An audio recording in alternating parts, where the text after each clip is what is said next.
next speaker for the evening is Sri Sumeet Tapoo. Sri Sumeet Tapoo hails from the Fiji Islands and is a third-generation devotee of Bhagwan. His family has been devoted to Bhagwan since the 1960s. Sumeet is a professional singer based in Mumbai and has performed at over 500 concerts worldwide and released over 25 albums. In September this year, he was awarded the Sanskriti Award by the Government of India for his work in spreading Indian culture and music to the entire world. In addition, Sumeet has dedicated his life to loving and serving Swami and his divine command. He has been inspiring devotees through his music and talks since 1999. Given his ability to organize large-scale events and efficient man management, he was given the task of coordinating the 85th birthday celebrations. He is the male international youth coordinator and with his family spearheads Swami's mission in the Fiji Islands. Sri Sumeet Tapoo.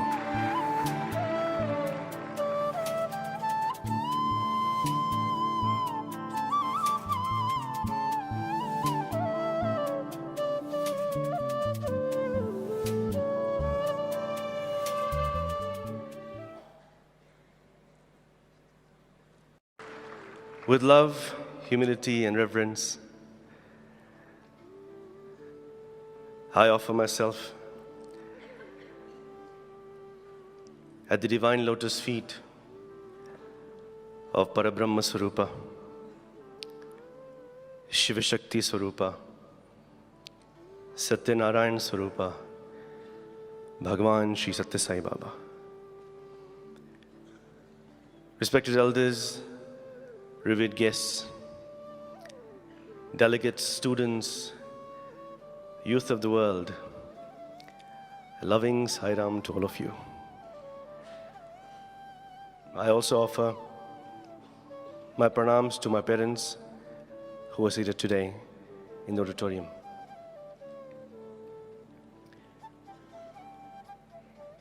There are 7 billion people on this earth. Many of them waiting for their Messiah to arrive. Many of them waiting for their chosen God form to take birth. And here we are, seated in this auditorium in the divine presence. How blessed we are.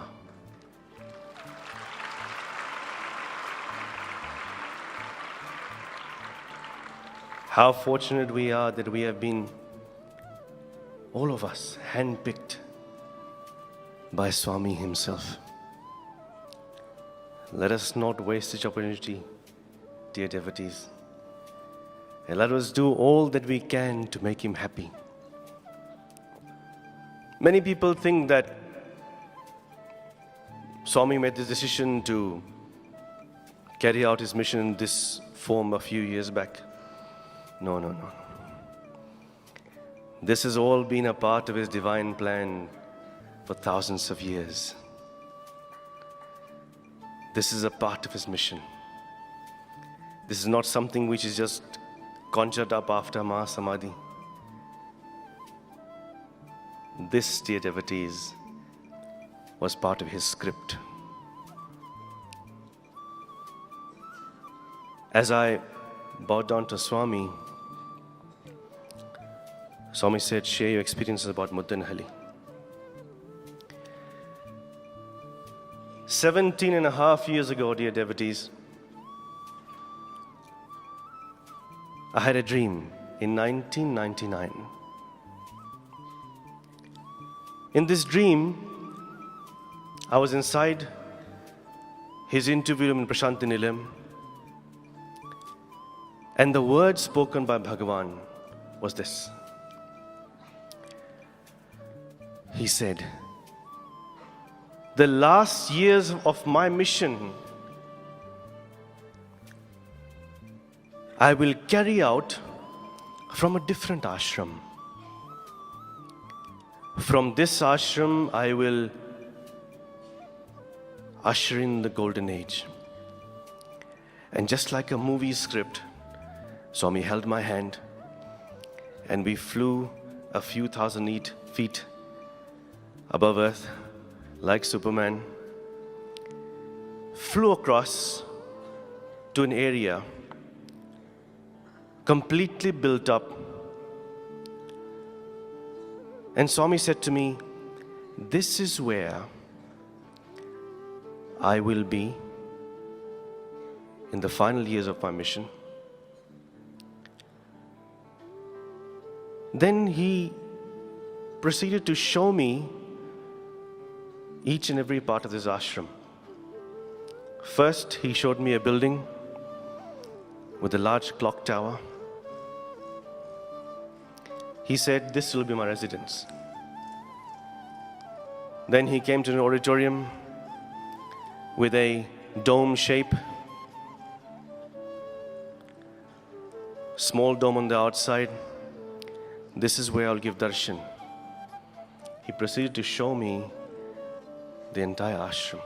And he said, "This is approximately 100 kilometers from Puttaparthi." Dear devotees, when I came here last year, I realized last year, 16 and a half years back, Swami had showed me Muddenahalli.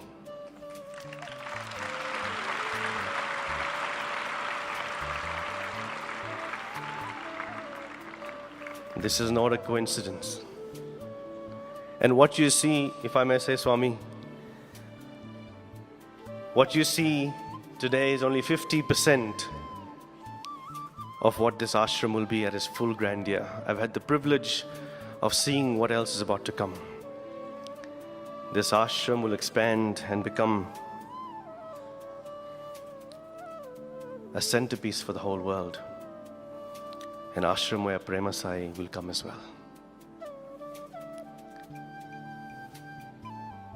In 2005, dear devotees, Swami announced to the world in Prashantinilayam, "I will be traveling around the world very soon."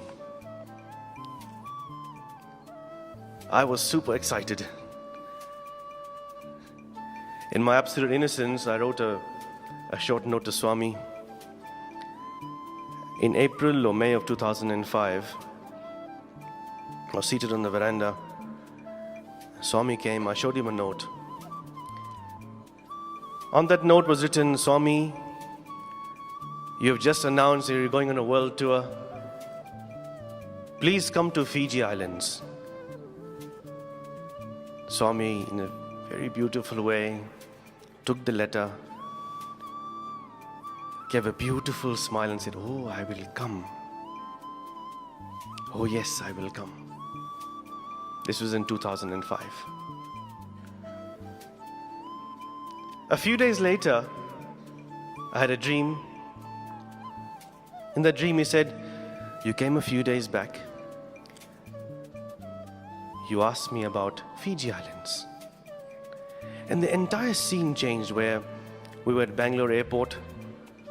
Swami, accompanied by, this is in a dream in 2005, by the way. Swami was accompanied by a group of dignitaries. One of them was Sri Nasuyamurthy, Sri Srinivas, Mr. Isaac Tigret, and 4 other young adults, 3 of whom I did not recognize in 2005. The dream was something which spanned over many hours, where we took off on an aircraft from Bangalore airport, arrived in Singapore, where there was a satsang. After the satsang, we took off on the aircraft again, arrived in Australia, in Queensland, where there was a satsang. And after that satsang, we took off again in the aircraft towards Fiji Islands. However, as soon as the plane took off, the dream ended. So in my mind, I thought, maybe this is how Swami is going to come to Fiji. He's already come. Of course, he's everywhere. But I thought this was it. last year, my family and I prayed to Swami, Swami, please come to Fiji. I had forgotten about the dream in 2005. In June of last year, Swami in the United States told me, I have answered the prayers of your parents and tell them I'm coming to Fiji. Do you remember the dream? That was a dream 11 years ago. This is now reality.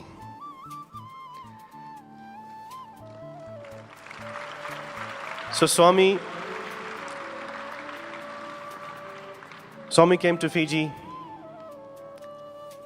and just as I had seen in my dream in 2005, Swami is accompanied by Sri Narasimhamurthy, Sri Srinivas, Mr. Isaac Tigert, Brother Kumar, and the three other young adults who I did not know then, but I'd seen 11 years ago, was Brother Madhusudan, Brother Manjekar, and Sister Bhuvana. This all happened in 2005 in a dream, and in reality last year. When Swami arrived in Fiji, he gave our family much love, much ananda, and then went straight to business. He said, there are many children in Fiji who require heart surgeries. We must help these children. Dear devotees, I had no idea what Swami is talking about. I'm not a doctor, I'm not from medical profession, my wife is, but we did not know what the Lord knew. And throughout the 4-day trip, Swami kept saying, we must help these children. There are many pediatric cardiac problems in Fiji. We must help these children. After Swami's departure, dear devotees, when we met the Prime Minister, the Minister of Health, she said, there are 200 children in Fiji born every year with congenital heart disease. And then she stopped. I said, well, what happens to these children? She said, many of them die because there are no services available to treat these children. I had tears in my eyes, dear devotees, because I realized what Swami was talking about. And Swami, out of his infinite grace, his infinite compassion, he sent his team from the Raipur hospital, his team of brilliant doctors. They operated and they gave a gift of life to 25 children, absolutely free of charge, saving families $1.3 million. This is Swami's love. And these surgeries will continue. When he was in Fiji as well, Swami said a foundation needs to be formed where Swami's work needs to carry out. So we proceeded, my father and the trustees and the committee proceeded towards registering the foundation. What takes 3 to 6 months was registered in 3 weeks and inaugurated by the acting Prime Minister of Fiji, Honorable Ayasayed Qayyum. Swami named the foundation Sai Prema Foundation, and all of Swami's works happened through this foundation in Fiji. When Swami came to Fiji last year as well, he said, there are many people in the rural villages of Fiji who do not have access to healthcare, quality healthcare. We must help them. Swami this year has given the rural villages of Fiji a gift, a mobile hospital which will go to these villages, provide free health care, as well as human values education to all those in these villages. Then Swami said, there was a satsang in Pacific Harbour, which is a 1-hour drive from the main city. We actually never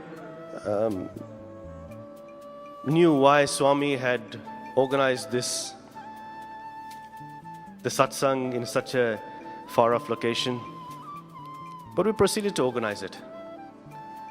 And it was my plan, in my mind, this is next to a beach, so I said I will take Swami when Swami comes off the vehicle to the car, to the beach, from the car to the beach. However, we could not do that. It was raining. Swami proceeded straight inside the makeshift tent. And after the satsang, I had the opportunity to drive Swami back to the residence. I said, Swami, I'm so sorry that I could not take you to the beach and ocean. And Swami said to me, why do you want to show me my creation?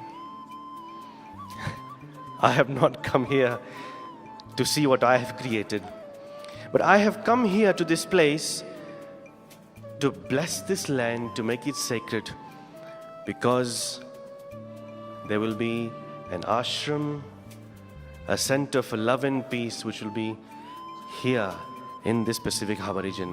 That is why I have come. As we proceeded from that area towards city, in the dark night of the hour, Swami asked for the vehicle to be slowed down, and he said, the land is here. I have selected this long back. We will do Bhumi Puja. This is in 2015. We'll do Bhumi Puja on this land in a year's time. And exactly 1 year later, in September of this year, Swami came, did the Bhumi Puja for the ashram land. If I start to explain about how ashram land was found, I might take too long, Swami. But the Bhumi Puja was done by Swami, and the construction phase of the ashram, which Swami titled Sai Prema Ashram, will begin in 2017. Swami also talked about feeding families and children who do not have access to food on a daily basis. So Swami began the Sai Annapurna project in Fiji as well, early this year. And today, dear devotees, Swami has asked me to make an announcement that on the occasion of his 95th birthday, he will inaugurate the Sri Sathya Sai Sanjeevani Hospital in Fiji Islands. This will be a pediatric cardiac hospital treating the children of Fiji absolutely free of charge. This is only possible by God.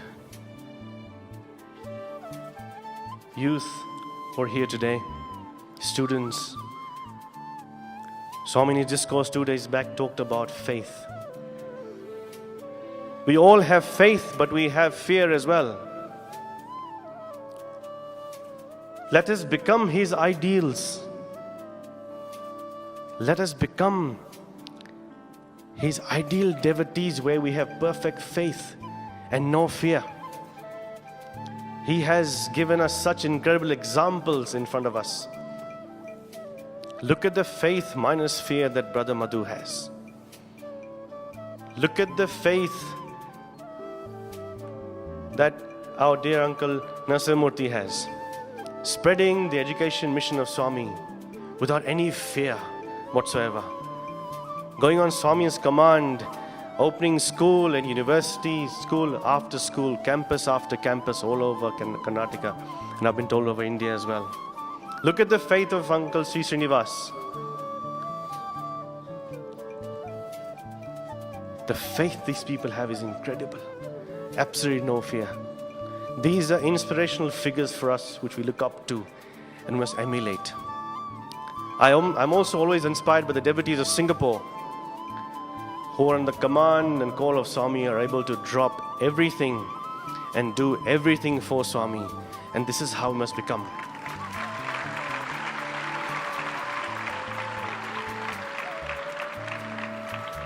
Dear youth, there will be challenges. Swami will ask us to do many things out of our comfort zone. And when he asks us, Bangaru, will you do this for me? Don't say, yes, Swami, but there are challenges. No. The time now is for us to say, yes, we will. If Swami asks us, Bangaru, will you do this project? Will you serve my children in your country? Say, yes, we will. What are we going to say? That's not loud enough, dear devotees. What are we going to say to Swami? Yes. The time has come, dear devotees. We are so fortunate, so blessed to be in His divine presence, guided, directed by Him. It is time to make Him happy every single moment of our lives. And Swami, I pray to you, give us more bhakti so we can love you more. Give us more shakti so we can serve you more, Swami. And dear devotees, if we dedicate ourselves to loving Him and serving Him, He will take us across. He will take us across the ocean of samsara to the shores of Vaikuntha, where we will rest in the lap of divinity for eternity. Let us become His ideals. Jai Sai Ram.